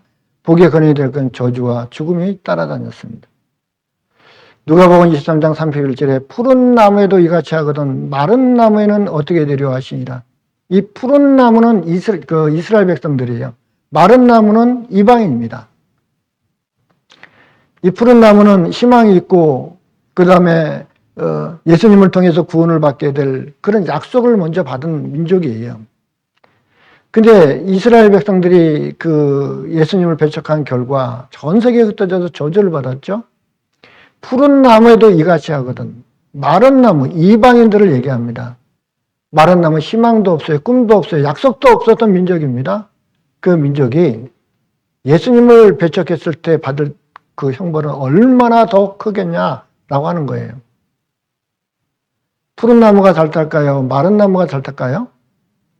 마른 나무가 더 잘 타겠죠. 이스라엘 백성들은 육신적으로 선택한 민족입니다. 그래서 그들이 잘못하면 육체적으로 벌을 받아요. 그런데 이방인은 아닙니다. 이방인과의 약속은 영혼의 문제가 있어요. 그래서 영원히 벌을 받는 거예요. 영원히. 예수님을 통해서 구원을 받게 되는데 그것을 배척하면 영원한 형벌입니다. 멸망인 거예요. 지옥이에요. 그게 무서운 겁니다. 이걸 왜 보여줄까요? 샘플이에요, 샘플. 이방인과 관계가 없는 게 아닙니다. 이걸 보고 샘플로 보여주는 거예요. 이스라엘 민족을 통해서 이렇게 통한 하나님의 계획은 이스라엘 민족을 통해서 기적을 보여주시고 하나님이 살아계시고 하나님의 어떤 분이라는 걸 알게 해주셨습니다. 그리고 말씀을 기록해야 하고 이 말씀 속에 구원자를 보내주겠다라고 약속을 하셨어요. 그리스도를 보내주겠다고. 약속대로 예수님이 오셨고 십자가에서 죽으셔서 구원을 완성하셨습니다. 그리고 그 예수님은 다시 오시겠다라고 약속을 하셨죠. 그리고 예수님을 통해서 완성된 복음이 전 세계에 전해집니다. 이 복음이 전해지는 거예요. 이 복음을 믿으면 영원한 천국입니다. 그걸 받아들이지 않으면 영원한 지옥이에요. 너희 앞에 복과 저주를 두었다고 그랬죠. 이스라엘 백성들은 그 불순종을 하고 복을 택하기보다는 불순종하고 저주를 택했습니다. 그 결과로 역사 속에도 고스란히 그걸 다 받았잖아요. 우리에게 이것을 왜 보여주냐면 이스라엘 백성들은 샘플이거든요. 이걸 보고 우리가 어떤 선택을 해야 되는지를 알게 해주는 겁니다. 여기에 학생이 이렇게 칠판에 올라가 가지고요. 뒤를 보고 있는데 이거 뭐 하고 있습니까? 지금 벌 받고 있는 거예요. 벌 받고. 이게 선생님 말씀 안 듣고 하니까 이제 벌을 주고 있는 거예요. 이건 이스라엘을 얘기합니다. 여기 있는 학생들은 이방인이에요. 이방인. 이걸 보면서 이방인들은 뭘 생각해야 됩니까? 예, 하나님 말씀에 순종해야 되겠구나. 그걸 알겠죠. 이걸 보면서 떠드는 아이들 없겠죠. 그래서 이스라엘 백성들은 샘플이에요. 그리고 왜 우리에게 이 이스라엘 백성들의 그 역사를 알려주냐면 그걸 통해서 우리가 교훈을 받도록 한 거예요. 하나님은 이렇게까지 우리에게 알려주고 싶은 거거든요. 예. 말씀을 잘 들어주셔서 5분간 휴식하겠습니다.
예, 잘 쉬셨습니까?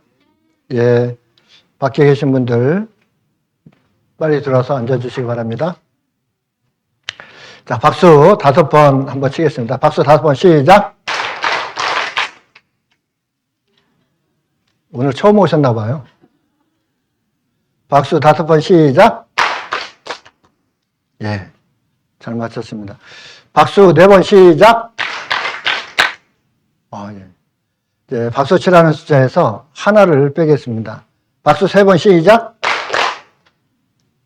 네, 마지막으로 박수 한번 힘있게 한번 쳐보겠습니다. 박수 한번 시작! 역시 기대를 저버리지 않네요. 내일 다시 한번 기회를 드리겠습니다. 자, 이제 계속해서 또 말씀을 드리겠습니다. 이스라엘 민족의 역사는 우리와 무관하지 않다고 얘기했습니다. 하나님은 이 세상 많은 민족 가운데 특별히 이스라엘 민족을 선택한 것은 이스라엘 민족을 통해서 하나님을 나타내 주시기 원하신 거예요. 그래서 그 이스라엘 민족은 모든 민족의 샘플입니다. 샘플. 그래서 우리가 반면 교사라고 하는 거 있잖아요. 그래서 이스라엘 백성들을 통해서 우리가 어떤 선택을 해야 될지 이렇게 알게 해 주시는 겁니다. 자, 그런데 이스라엘 백성들이 전 세계에 흩어지고 또 멸망하고 역사 속에서 사라지고 완전히 그 민족 자체가 없어진 게 아니에요. 하나님은 이스라엘 백성들과 약속을 했습니다. 천지의 규례가 바뀌기 전까지는 결코 이스라엘 민족은 없어지지 않을 거라고, 멸망하지 않을 거라고 약속을 했거든요. 이건 놀라운 약속입니다. 그래서 하나님은 약속에 신실하신 분이거든요. 그래서 그 이스라엘 백성들을 마지막 때 다시 회복시켜 주시겠다. 다시 그 땅으로 돌아오게 하겠다라고 약속을 하셨어요. 그 약속대로 이스라엘 백성들이 회복을 하고 독립을 하고 그 나라로 돌아온 겁니다. 이것은 21세기의 최고의 기적인 거예요. 어떤 나라도 이런 나라 없어요. 하나님이 안 계시면 이런 일이 벌어질 수가 없습니다. 에스겔서 39장 한번 찾겠습니다. 에스겔서 39장.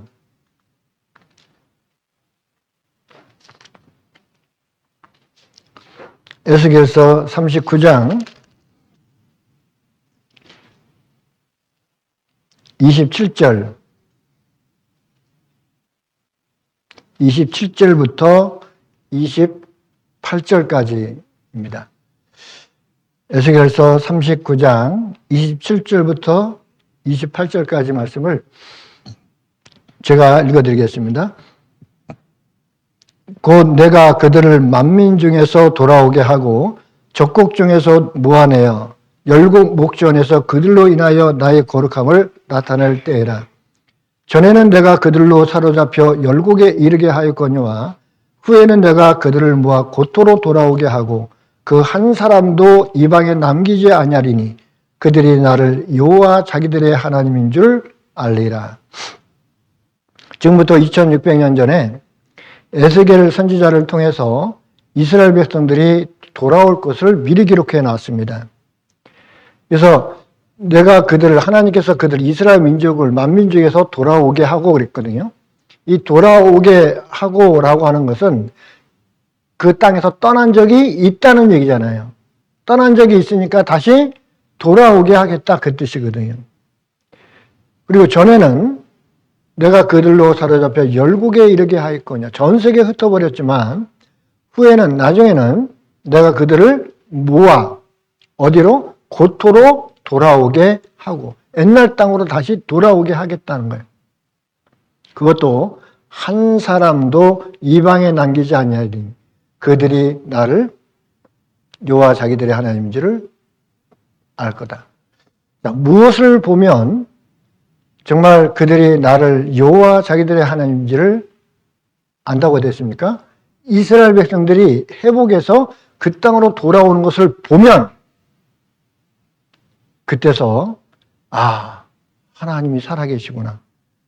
정말 이 말씀대로 그대로 이루어지는구나 하는 것을 믿게 된다는 거예요. 그래서 이스라엘 백성들이 회복하고 그 땅으로 돌아오는 것은 정말 놀라운 기적입니다. 이스라엘 백성들이 잘해서가 아니라 하나님의 약속, 하나님은 자신의 말씀을 스스로 지켜야 하기 때문에 스스로 약속한 것을 하나님은 지키시고 있는 거예요.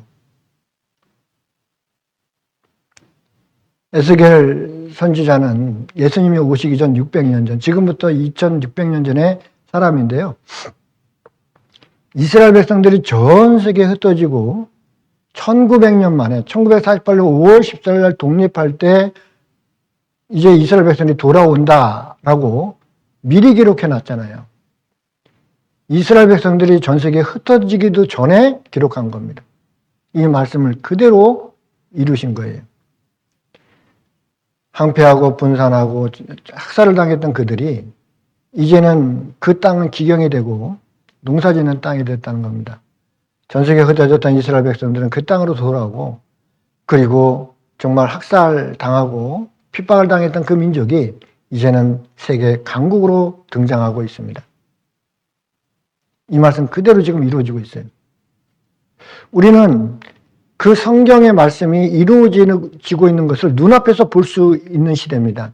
그리고 어떻게 보면 성경을 가장 믿기 쉬운 시대에 살고 있어요. 왜? 성경 말씀이 우리 눈앞에서 그대로 이루어지니까.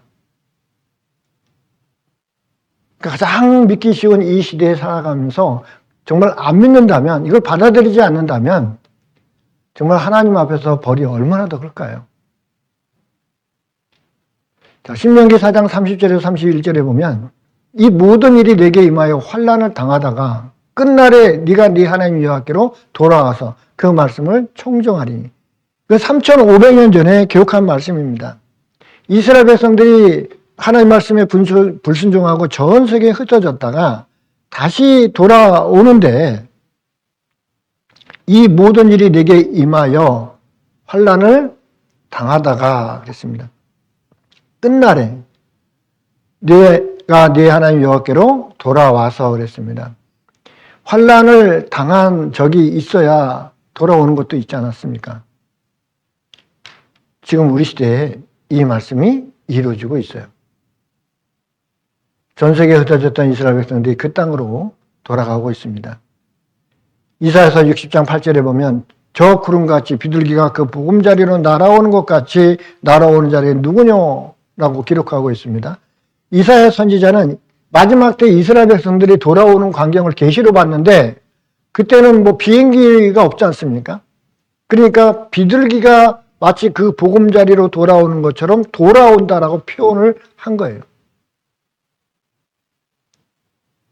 이 인류가 처음 비행기를 만들어서 처음 띄었을 때가 1903년도 12월에 이 라이트 형제에 의해서 이 42초간 36m 정도 이렇게 날른 것이 최초였습니다.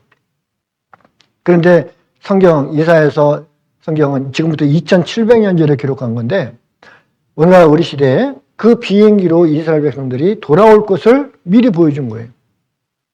비행기가 만들어지기 전에 훨씬 전에 그런 예언을 한 겁니다. 저 구름같이 비둘기가 그 보금자리로 날아오는 것 같이 날아오는 자들이 누구냐. 아마 지금 우리 시대에 이 성경을 기록했으면 비행기를 그대로 얘기했겠죠. 자, 이스라엘 중심으로 해서 이 내륙 지역은 전부 다 해교도 국가입니다. 이슬람교예요. 다 이스라엘과 대적 국가들입니다. 그래서 이스라엘 땅으로 돌아가려면 배를 타고 들어가든지 아니면 비행기를 타고 들어가야 돼요. 프랑스계 유대인 200명 이스라엘 귀국하고 있다. 이렇게 비행기를 타고 이제 지금 돌아가고 있습니다. 어린아이도 이스라엘 국기를 들고. 그리고 이 사람들은 아프리카 에티오피아에서 오는 유대인들입니다. 오랫동안 살았기 때문에 얼굴은 다 검해졌어요.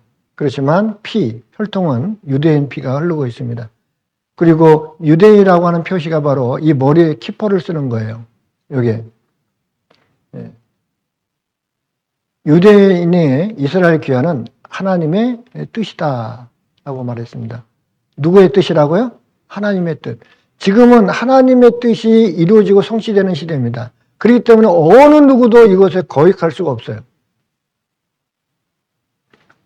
지금 이스라엘의 총리 네타냐후가 전 세계 유대인들에게 이스라엘로 돌아오라고 메시지를 보내고 있습니다.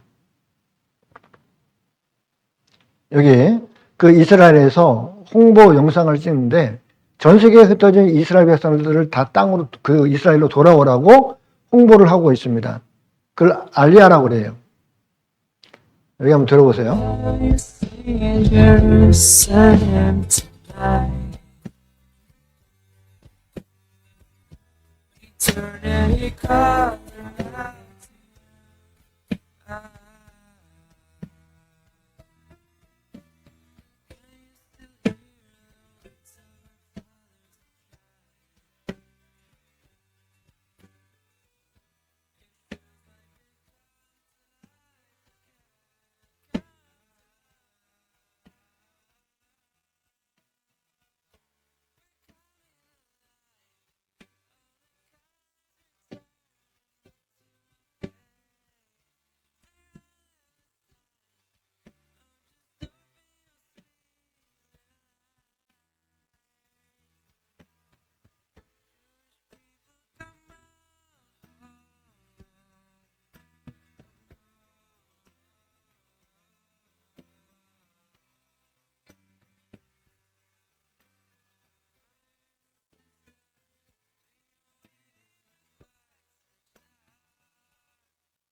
한국말도 있어요, 여기. 집에 오라고. 여기 계신 분 있어요? 돌아오라고 합니다, 지금. 집으로 돌아오라.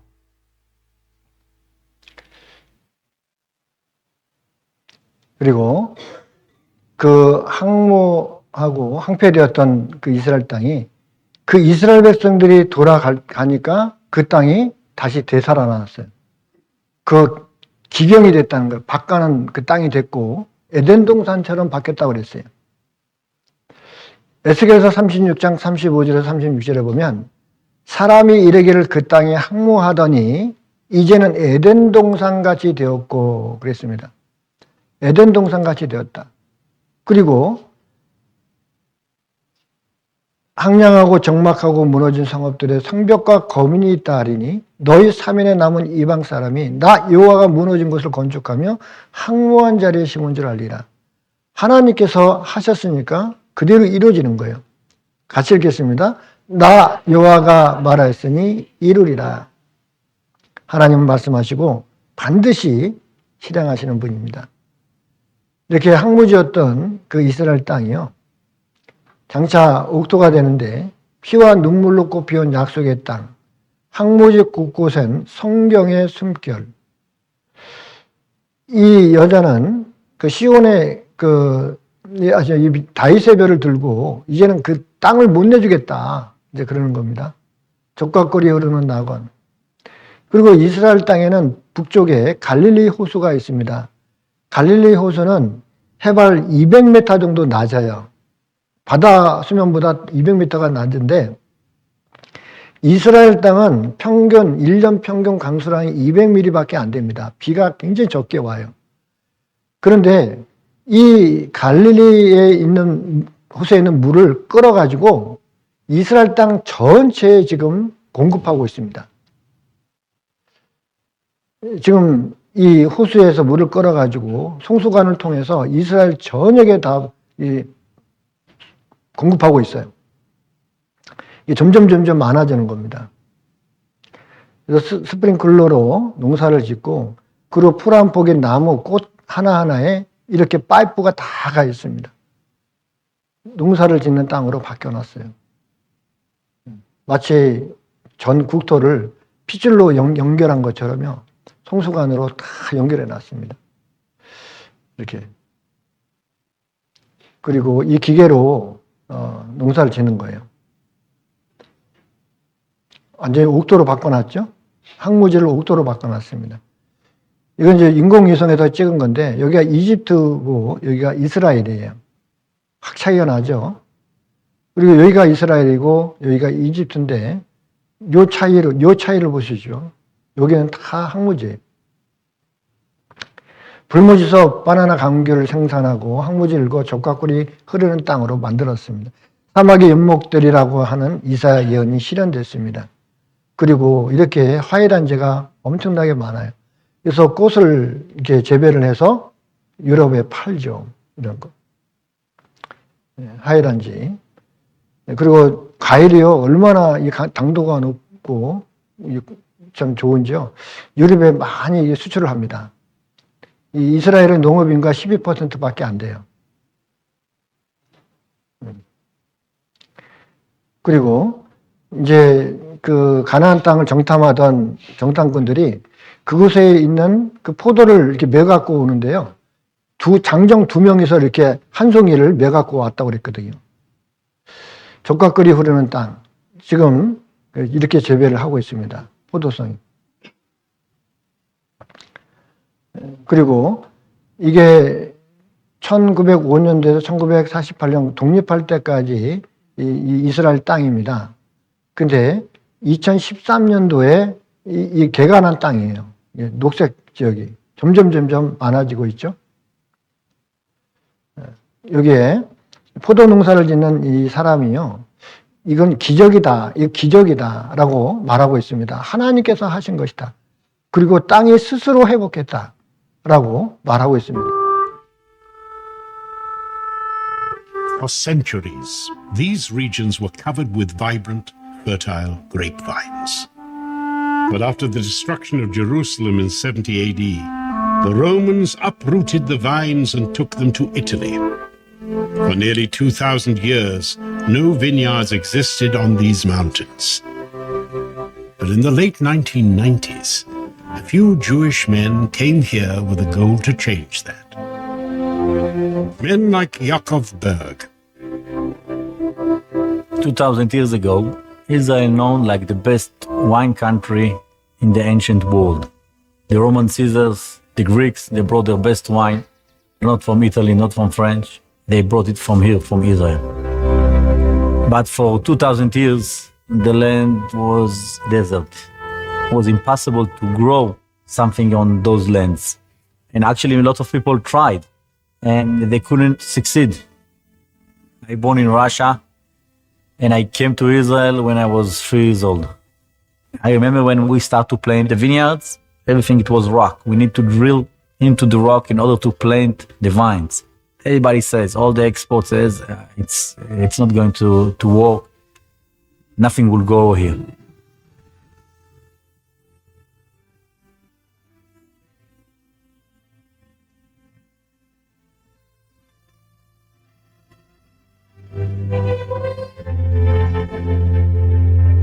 I don't think it's something that we can 이것은 really 우리가 이해할 수 있는 일이 It's not 아니라고 that we 합니다. changed the land. It's not that we brought a new soil or something like that.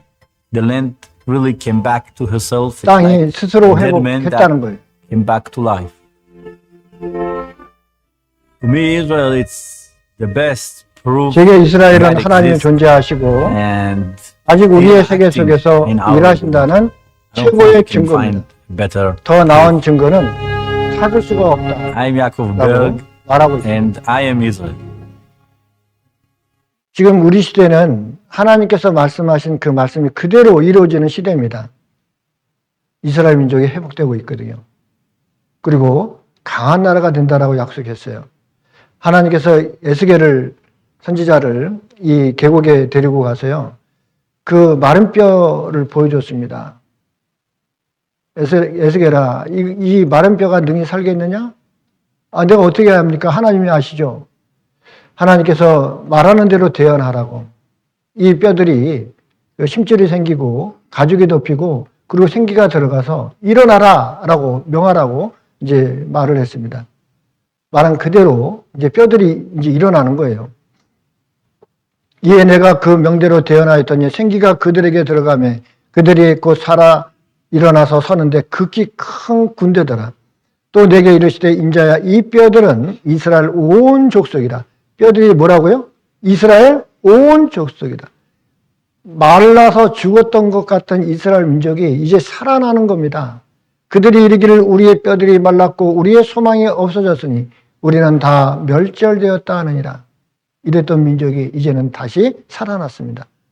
그 마른 뼈다귀 같은 이스라엘 민족이 이제는 살아나는데 큰 군대가 됐다 그 뜻이거든요.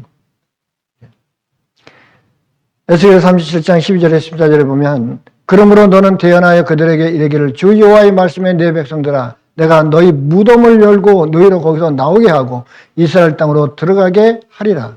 내 백성들아 내가 너희 무덤을 열고 너희로 거기서 나오게 한즉 너희가 나를 여호와인 줄을 그때서야 알게 될 것이다. 이스라엘 민족의 회복을 보면 우리는 믿어야 돼요? 안 믿어야 돼요?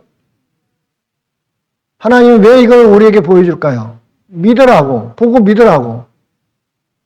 안 보면 못 믿으니까. 이렇게까지 보여주는 거예요. 어떻게 한 민족을 들어서 오랜 기간 동안 하나님이 함께 하시고 그 민족을 통해서 이루어지는 모든 일들을 우리에게 보여주고 있는 거예요. 하나님은 살아계시다라고 하는 걸 보여주고 있는 거예요. 이 정도로 확실한 게 어디 있습니까? 큰 군대가 됐어요. 아랍국들 왜 이스라엘 두려워하나?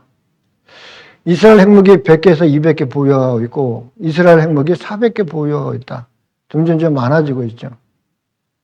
미가서 4장 6절에서 7절에 보면 여호와께서 말씀하시되 그날에는 내가 저는 자를 모으며 이 저는 자는 이 다리가 온전치 못한 거지 않습니까?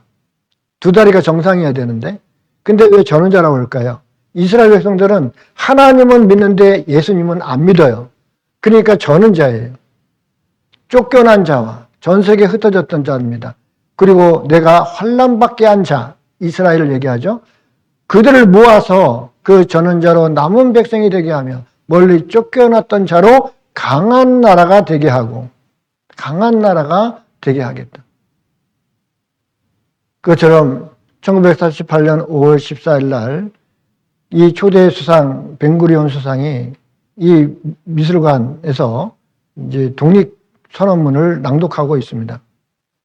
그 다음 날 전 세계가 이제 이거 발표를 했어요. 신문에. 이스라엘 나라가 탄생했다. 한 나라가 어떻게 하루에 탄생을 하겠냐는 거예요. 이건 기적입니다. 기적. 사실상 이 호주머니에 이제 쌀을 이렇게 한 움큼 이렇게 쥐고요. 이게 딱 흩어버렸습니다. 여기다가 확 흩어버렸어요. 이게 확 흩트는 게 쉬울까요? 그 흩어진 쌀 하나하나를 다 모아서 모으는 것이 쉬울까요? 어떤 게 더 쉬워요? 이게 흩어버리는 거 쉬워요. 근데 모으는 거는 정말 어려워요. 그것도 하나도 빠짐없이 다 하나하나 다 찾아서 걷어들이는 것은 정말 힘듭니다. 이스라엘 백성이 전 세계에 흩어진 것보다 그 백성이 다시 회복하고 그 나라로 돌아오는 것은 더 힘든 거예요. 이스라엘 백성들이 독립한 그 다음날 중동전쟁이 터졌어요. 1차 중동전쟁. 그때 아랍 5개 국가와 이스라엘 한 나라 4,500만 대 64만 명이 싸운 거예요. 이때 승리했습니다. 이스라엘 영토의 23%를 확장시켰어요. 2차 중동전쟁도 승리했습니다. 3차 중동전쟁은 정말 이거는 전무후무한, 전쟁사에 전무후무한 거예요. 6일 만에 승리했는데 이게 뭐냐면요. 아랍 국가 14국가가 작정하고 일으킨 전쟁입니다. 이제 이스라엘 지중해다 다 쓸어버리겠다고 이제 작정하고 일으킨 전쟁인 거예요. 1억 5천만 대 225만이에요. 잽도 안 되는 거예요. 70대 1. 이때 아랍 국가의 그 수장이 누구냐면 나셀 대통령이에요. 이스라엘은 다얀 장군이고. 이때 6일 만에 승리를 했는데 본토 넓이 6배의 땅을 확보했습니다. 그때 예루살렘, 골란공원, 가다지구, 수에즈 운하까지 다 차지해 버렸습니다. 이 전쟁으로 나셀 대통령이 심장마비로 죽었어요. 이거는 기적입니다. 14개 국가가요, 한 나라를 없애버리겠다고 일으키는 전쟁인데, 도리어 이스라엘이 6일 만에 완전히 승리해버렸어요. 성공한 선제 공격. 그래서 이 전쟁을 할 때 비행기가 떠가지고요, 그 이집트에 있는 모든 그 공군 비행기를 완전히 삭살내버렸습니다. 뜨지도 못하게. 그리고 제공권을 장악했어요. 그래서 승리한 전쟁이죠. 이 전쟁으로 인해서 이 시나이 반도, 그 다음에 지금 가자지구, 그리고 웨스트뱅크, 예루살렘, 동예루살렘, 그리고 골란공원까지 다 차지했습니다. 하늘에 계신 우리 아버지요, 이제 이스라엘 민족 배후에 누가 있습니까? 하나님이 계신 거예요. 그러니까 이제는 꼼짝 말아요. 하나님이 이제 함께하면 이스라엘을 건드릴 나라가 없는 거예요, 이제. 신명기 8장 18절에 네 하나님 여호와를 기억하라. 그가 네게 재물을 얻을 능을 주셨습니다. 그래서 이스라엘 백성들은 참 그 재물을 얻는 그 재능이 있어요. 전 세계에 흩어져 있으면서도 돈 버는 재주는 정말 뛰어났습니다. 그래서 지금 그 나라로 돌아갈 때 이제 벌어놓은 돈도 다 갖고 들어가거든요. 유대인을 알면 세계가 보인다. 유대인을 알면 시대가 보인다. 유대인을 알면 경제가 보인다. 이런 책들이 많이 나옵니다. 세계를 지배하는 유대 자본의 비결. 근데 미국의 모든 그 은행, 금융이요, 전부 다 유대인들 거예요. 유대인 자본 경제 심장 월가 장악하고 있다. 그 미국 중앙은행 FRB, 이 은행도요, 사설은행이에요. 미국이라고 하는 정부도 이 FRB에서 돈을 빌려서 쓰고 있습니다. 이자를 갚고 있어요. 이런 나라 있습니까? 우리나라는 한국은행에서 화폐를 발행하잖아요. 근데 미국은 안 그렇습니다. 그래서 국민 세금으로 이자 내고 화폐를 빌려오는 나라가 미국 정부입니다. 이스라엘 지구촌 돈 싹쓸이 한다. 2011년도에 전 세계의 국가 부채 비율을 보여주고 있는데요. 그때만 해도 우리나라는 380조였어요. 지금 2,000조가 넘죠? 일본, 미국, 이탈리아, 프랑스, 영국, 독일, 그리스 다 부채 국가입니다. 미국도 부채예요. 일본도. 돈 다 빌려서 쓰면 도대체 돈 어디서 빌리는 거, 돈을 어디서 빌려주는 곳이 있을 것 아닙니까? 다 유대인 자본인 거예요. 2% 유대인 미국을 쥐락펴락하고 있다. 1,800만 유대인 세계를 쥐락펴락하고 있다. 미국의 거물도 유대인 잔치 총출동. 미국은 로비 단체가 있는데 에이펙이라는 로비 단체가 있어요. 그래서 미국에서 정치하는 모든 사람들은 이 에이펙 행사가 열릴 때 그곳에 다 가야 됩니다. 안 가면 찍혀요. 정치 자금 못 받습니다. 오바마 대통령도 흑인으로서 유일하게 대통령 됐잖아요. 누구의 후원을 받았냐면 유대인들의 후원을 받은 거예요. 글로벌 파워 미국도 못 건드리는 성령, 수표 파워 미 유대인.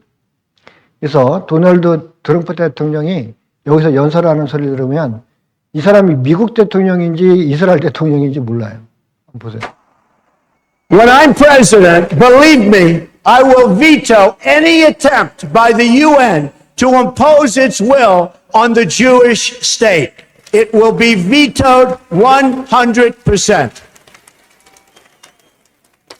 We will move the American embassy to the eternal capital of the Jewish people, Jerusalem. And they must come to the table willing to accept that Israel is a Jewish state and it will forever exist as a Jewish state. I love the people in this room. I love Israel. I love Israel. I've been with Israel so long in terms of I've received some of my greatest honors from Israel. My father before me, incredible. My daughter Ivanka is about to have a beautiful Jewish baby. 그 세상 나라의 그 역사는 먼저 일어난 일들을 나중에 기록을 하죠. 어떤 나라든 지나간 역사를 기록하는 게 그 나라의 역사입니다. 근데 문제는 이스라엘 역사는 달라요. 이스라엘의 역사는 먼저 기록되고 나중에 이루어집니다. 이 이야기는 그 순종하면 뭐를 받는다고요? 복을 받아요. 불순종하면 저주를 받는다고 미리 약속을 했거든요. 순종할 때 복을 받는데 어떠한 복, 어떤 유형의 복을 받을 것인지 성경에 쫙 기록해 놨어요. 저주를 받을 때는 어떤 저주를 받을 건지 그 벌의 유형을 다 기록해 놨어요. 그러니 미리 다 기록해 놓은 거예요. 그들이 순종하면 그 성경에 기록되어 있는 복을 다 받고, 불순종하면 성경에 기록되어 있는 모든 저주를 다 고스란히 받았어요. 그 역사를 그대로 거쳐왔습니다. 근데 문제는 이스라엘 백성들이 하나님 말씀에 순종해서 그 복을 받은 그 기간보다 불순종해서 저주를 받은 기간이 더 훨씬 길어요. 이건 뭘 얘기하는 겁니까? 사람들은 웬만하면 하나님을 믿으려고 하는 것보다는 웬만하면 하나님을 안 믿으려고 그래요. 이렇게 많은 증거들을 보여줬는데도 또 증거를 보여달라는 겁니다. 또 다른 증거를 보여달라는 거예요. 더 확실한 증거를 보여달라는 겁니다. 한도 끝도 없어요. 정말 우리가 지금까지 보고, 그리고 이스라엘 백성들의 역사를 딱 보면요, 하나님이 계신 건 이건 부인할 수가 없는 거예요. 어떤 증거가 더 필요합니까? 하나님은 만물을 통해서 하나님을 증거하고 있어요. 그리고 이 성경을 통해서 증거하고 있습니다. 그리고 이스라엘 백성들을 통해서 증거하고 있어요. 내일 모레 또 말씀을 드리겠지만 이 양심을 통해서 또 하나님을 증거하고 있어요. 그리고 하나님이 우리를 얼마나 사랑하시는지 예수님을 통해서 증거하고 있습니다. 이런 많은 증거를 통해서도 하나님을 못 믿는다면 다른 어떤 곳에서 증거를 찾을 수 있겠습니까? 요한복음 14장 29절에 같이 읽겠습니다. 이제 일이 이르기 전에 너희에게 말한 것은 일이 이룰 때에 너희로 믿게 하려 함이라. 하나님은 얼마나 믿음을 갖기를 원하냐면 하나님께 대한 믿음을 갖도록 하시는 겁니다. 우리가 믿음을 가질 때 하나님이 기뻐하셔요. 그래서 믿을 수 있는 증거를 많이 우리에게 보여주고 있습니다. 이제 일이 이르기 전에 너에게 말한 것은 일이 이룰 때에 너희로 믿게 하려 합니다. 성경에 왜 미리 기록을 해놨냐는 거예요. 왜 예언을 미리 기록해놨냐는 겁니다. 그 말씀이 이루어지는 걸 보면 아, 하나님이 살아계시구나. 그걸 믿도록 하는 겁니다. 이스라엘은 하나님이 보시는 시계예요. 이스라엘 백성들의 역사가 어디쯤 왔느냐라고 하는 것은 이 인류의 역사가 어디쯤 왔냐는 것을 보여주고 있습니다. 이스라엘 민족의 회복은 이제 마지막 때가 됐다라고 하는 증거입니다. 이스라엘 민족의 회복은 이제 이방인들의 심판이 다가왔다 그 뜻이거든요. 이스라엘과 이방인의 관계는 완전히 반대의 그래프를 그립니다. 그래서 이스라엘이 강한 나라가 되면요, 이방인은 약해져요. 그리고 이 반대를 그리죠. 이스라엘이 정말 약해졌을 때 이방인은 강해집니다. 다시 말하면 지금 우리 시대는요, 이방인들에게 은혜를 주고 있는 은혜 시대예요. 이스라엘 백성들이 1900년 동안 전 세계에 흩어져 가지고 핍박과 저주를 받는 동안 우리 이제 이방인은 예수님을 통해서 구원을 받는 그런 은혜가 주어졌거든요. 근데 지금 반대로 이스라엘 민족이 회복되고 있어요. 회복되고 이제 강한 나라가 되고 있죠. 이거는 이방인들에게 뭘 얘기하는 겁니까? 이제 심판이 있다는 걸 보여주고 있는 거예요. 이스라엘 민족의 회복은 이제 하나님의 은혜가 점점 걷어가고 있다. 그런 뜻입니다. 성경은 하나님이 보시는 인류 역사책이에요. 그리고 인간을 향하신 하나님의 계획서가 담겨져 있습니다. 그래서 이 성경은 뭐 도덕책이나 뭐 이런 책이 아니에요. 인류의 역사가 그대로 기록되어 있고 이 말씀을 통해서 하나님이 우리에게 대한 하나님의 계획, 뜻, 마음을 보여주고 있습니다. 하나님이 얼마나 우리를 사랑하고 있는지, 얼마나 구원받기를 원하는지. 수고하고 무거운 짐진 자들아 다 내게 오라. 내가 너희를 쉬게 하리라 그랬거든요. 하나님 믿고 구원을 받는 것은 하나의 종교를 하나 다 짊어지는 게 아니고 수고하고 무거운 짐을 하나님께 맡기는 거예요. 되려. 쉬려고 하는 겁니다. 안식을 얻기 위해서 오는 겁니다. 시몬 그린리프라고 하는 하버드대 법대 교수인데요. 이 법의 아버지라고도 하죠. 증거학의 아버지이기도 한데요. 누구든지 성경이 사실이라면 믿겠다는 정직한 마음을 가지고 성경을 배운다면 성경을 믿지 않을 수 없다 그랬습니다. 우리가 신사적인 마음, 겸손한 마음, 그런 마음을 가지고 성경을 배우면 이 성경이 하나님 말씀이라는 거 아이들도 알아요. 사람들이 성경의 증거들이 부족해서 믿지 못하는 것보다는 일부러 믿지 않기 때문이다. 밖에 비가 억수로 많이 쏟아지잖아요. 근데 그 컵을 이렇게 뒤집어 놓으면요, 한 방울도 안 들어갑니다. 마음이 하늘을 향해서, 하나님을 향해서 열려질 때 하나님의 은혜, 그 하나님의 구원의 은혜가 당기는 거예요. 그래서 우리들의 마음이 말씀을 듣는 가운데 점점 열리기를 바라고 하나님을 향하기 바랍니다. 이사야서 55장 6절에 7절에 보면 너희는 여호와를 만날 만한 때에 찾으라. 가까이 계실 때에 그를 부르라. 이게 뭡니까? 성경을 배울 수 있는 이 시기, 성경을 배우고 있는 이때 하나님을 만날 수 있는 가장 가까운 때예요. 이 성경은 곧 하나님 말씀이라고 그랬잖아요. 이 말씀이 곧 하나님이시라고. 악인은 그 길을, 불의한 자는 그 생각을 버리고 여호와께로 돌아오라. 그리하면 그가 긍휼히 여기시리라. 우리 하나님께로 나오라. 그가 널리 용서하시리라. 하나님은 우리가 하나님께 나오기를 기다리고 있어요. 어떤 사람들은 내가 교회 가면 교회가 완전히 지옥 되겠다고. 나 같은 사람은 어떻게 교회 나가냐고. 좀 뭔가 좀 성결하게 살고 좀 성실하게 살고 그러고 나서 교회 나가려고 해요. 아니에요. 있는 모습 그대로 오셔야 됩니다. 고린도후서 6장 2절에 가라사대 내가 은혜 베풀 때에 너를 듣고 구원의 날에 너를 도왔다 하셨으니 보라 지금은 은혜 받을 만한 때요. 보라 지금은 뭐라고요? 구원의 날이로다. 지금은 은혜 받을 만한 때예요. 구원의 날입니다. 이제 이것이 지나가면 더 이상 구원받고 싶어도 못 받아요. 방주 문이 꽝 닫힌 후에는 밖에서 아무리 열어달라고 애원을 해도 그 방주 문은 안 열렸습니다. 오랜 기간 동안 그 방주에 타라고 하셨잖아요. 기회를 줬습니다. 그들이 심판을 받고 죽은 것은 죄가 많아서가 아니라 방주에 타지 않았기 때문에. 어떤 죄인도 그 방주에 탔다면 그들은 생명을 구할 수 있었어요.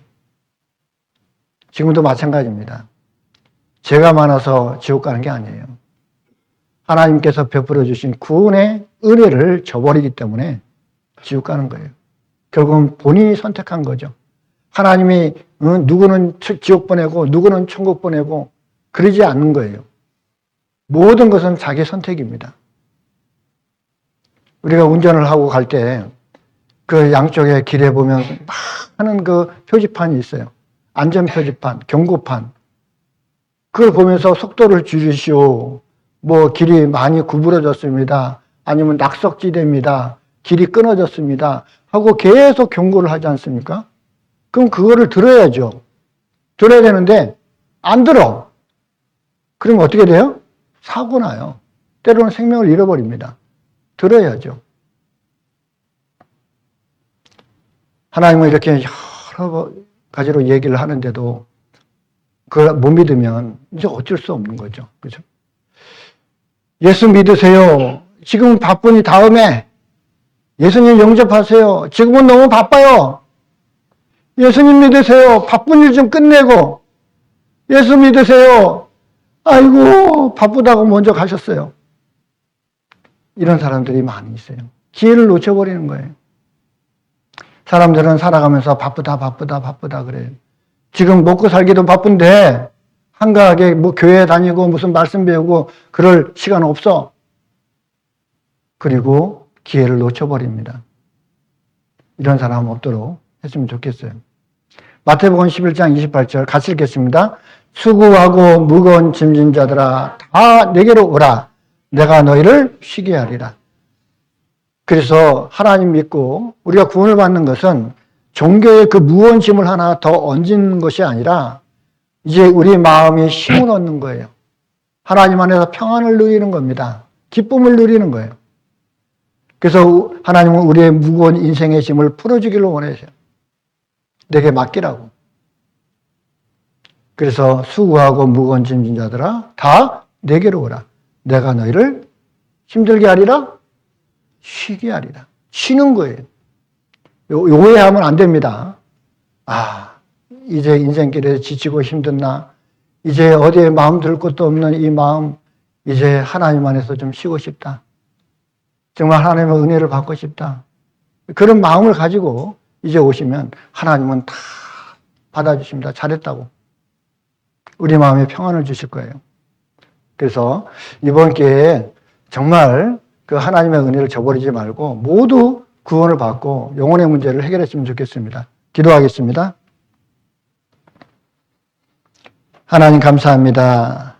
저희에게 성경을 주시고 성경을 통해서 보이지 않는 하나님의 능력과 또 솜씨를 알게 하시고 우리를 향하신 놀라운 사랑과 은혜를 또 알게 하시기를 원하시는 주님, 말씀을 듣는 가운데 아직 구원의 확신이 없는 분들 있다면 더욱더 확신을 또 얻게 해주시고 또 말씀을 통해서 또 믿음을 더욱 가질 수 있도록 도와주셔서 하나님과 올바른 믿음의 관계로, 생명의 관계로 하나님 안에서 또 살아갈 수 있도록 은혜와 자비를 베풀어 주시기를 또 간절히 원합니다. 말씀을 듣는 가운데 한 사람도 이것을 외면하거나 거부하거나 상관없는 일로 받아들이지 않도록 주님께서 도와주시기를 원합니다. 나머지 모든 시간도 거룩하신 주님께 의지합니다. 우리를 언제나 사랑하시는 고마우신 우리 구주 예수 그리스도 이름으로 기도드렸습니다. 아멘.